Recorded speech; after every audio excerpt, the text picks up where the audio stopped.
Hello and welcome to my channel through the eyes of Swati John. Today I'm here to talk about how I weaned my toddler who is just 2 years old out of breastfeeding.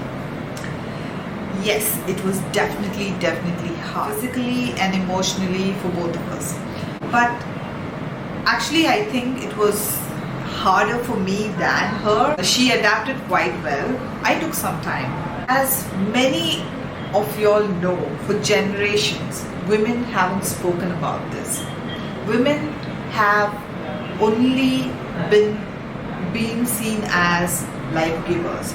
And we always tend to sacrifice our health, our mental health and physical health for our child. And that is what a mother does. And that is a mother, naturally. But I am also here to talk about a woman takes care of her mental health and her physical health after her delivery. My daughter Sarah turned 2 on March 5th, and mid of March I suddenly decided to wean her out of breastfeeding. I felt I wanted to do this because I wanted to give her independence and also I wanted my independence as well, because it started getting a little too out of hand, because every time we travel she wanted milk and I was solely breastfeeding. I did not give her powdered milk. I used to give her cow's milk once in a while, but because I used to give her breast milk, she used to not really drink it that much. So all of a sudden, I don't know, but she really enjoyed breastfeeding and I also enjoyed giving her milk. But you know, when you travel, it's hard. And this was a time when we decided at the end of April, we were planning to go on a vacation. So I decided that, you know, I really need to wean her out of this before the vacation. But I was not prepared in my mind. And one final day I thought, okay, fine, I'll just try it out. And if not, we'll like, you know, give her again. It's milk, so it can, I mean, it's never going to stop immediately. So there was this time where one day I just suddenly stopped breastfeeding, and looking at her I felt that she's way stronger than me, like maybe 100,000% way more stronger than me. I was crushed. I couldn't sleep at night. I lost sleep.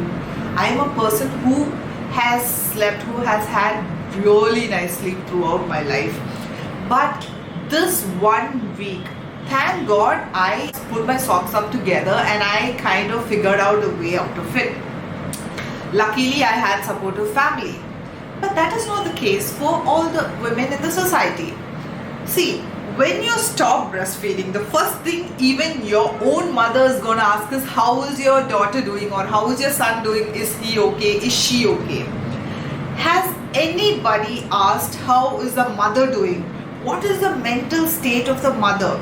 And nobody's actually spoken about this to me as well.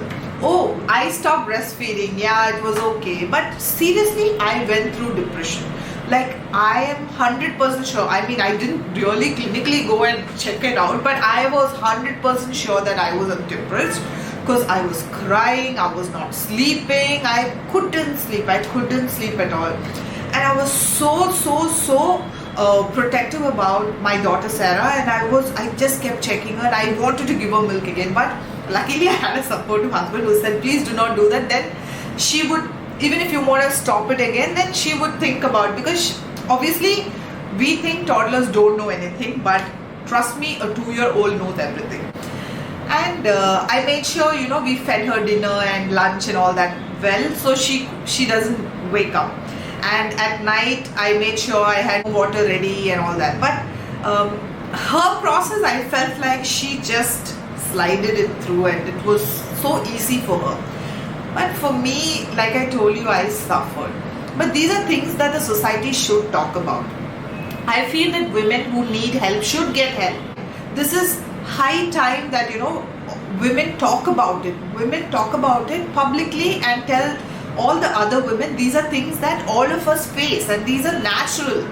And a lot of people go under depression for years. I'm so lucky that I had a supportive family, and also I had like holidays to look up to, like kind of busy packing, and kind of didn't have time about it. And physical pain is also there when your milk hardens up, and then 3-4 days you are your body is sore, and these are things that a lot of people really do not talk about. For example, when I was pregnant, I kept asking. I was very curious. I'm a person who's even scared of injections. So I kept asking everybody who's given birth or who's pregnant how it felt, and how is it like being pregnant, and how is the labor pain, and what is the amount of pain that we should go through, and all that. But frankly, all that didn't matter at all. Frankly, I promise. Listen, I cannot bear pain, and I took an epidural, and that's completely okay. That's like a personal choice for everybody. I don't want to go into that. But it was after that, when I came home, my stitches were hurting so much, and that was also 1 week, and I was constipated, and there was a lot of pain in me. I was depressed. I didn't even enjoy the time with my baby. Nothing was making sense to me, and these are things that nobody ever spoke about, and I was not ready for it. And just like that, I was not ready for this as well. Something called oxytocin and prolactin. These are the two things a breastfeeding mom will have on a higher level. These are something related to hormones. So oxytocin and prolactin, basically, it gives you the closeness, it gives you the bond, it gives you everything between you and your child.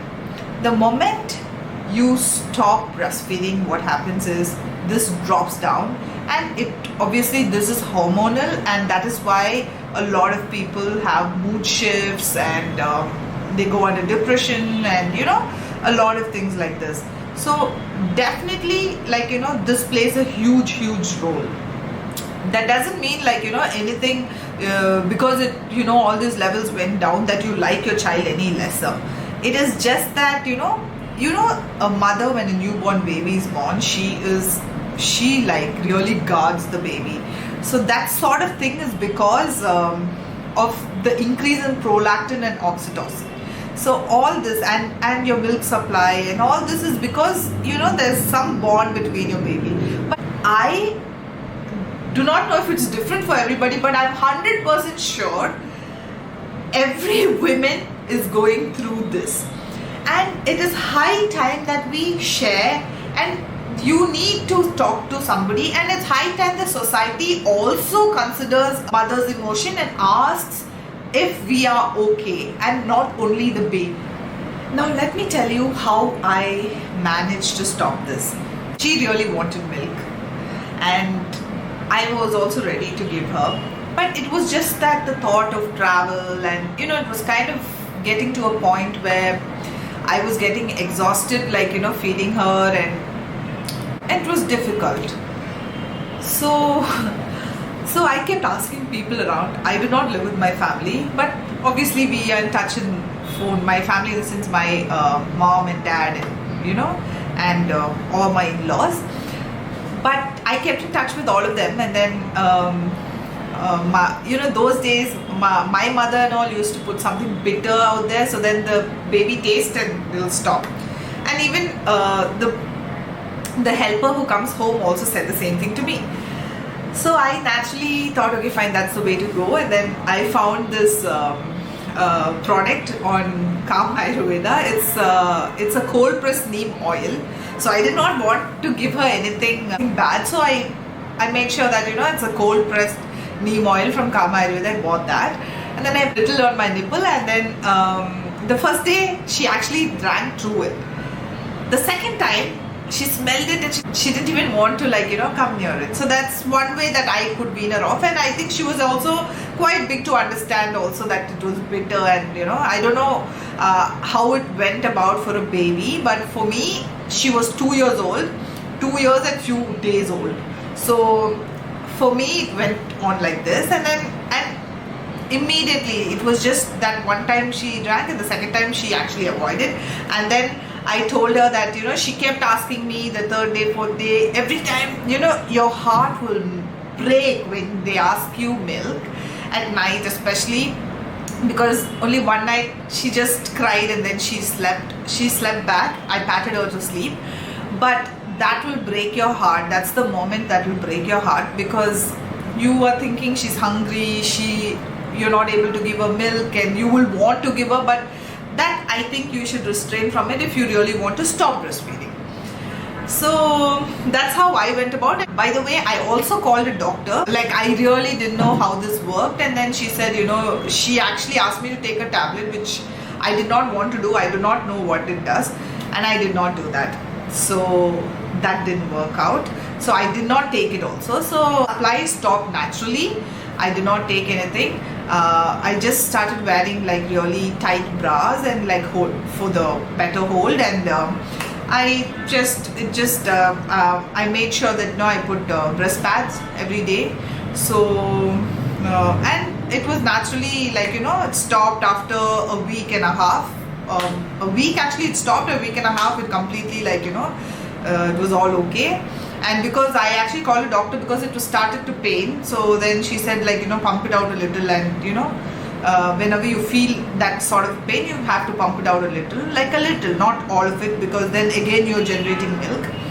So all these are the things that a lot of people didn't tell me or touch upon, or even I wouldn't blame my parents also, because my mom or my mom-in-law have, it was 30 years ago, and obviously they wouldn't remember so much, and not like these days we do so much research. That's what even my mom was saying. Before my birth, I kept doing so much research and packing up hospital bags, and my mom was like, we had nothing like this and we didn't even know. See, they were so unaware of all of this, and I'm so glad that we have moved on from there, but we also have to move on from here to the next level by talking about all these small aspects, because these are the small things that can help another woman, rather than feeling it's very shameful. And it is not, because it is natural, and we all are humans and everybody goes through this.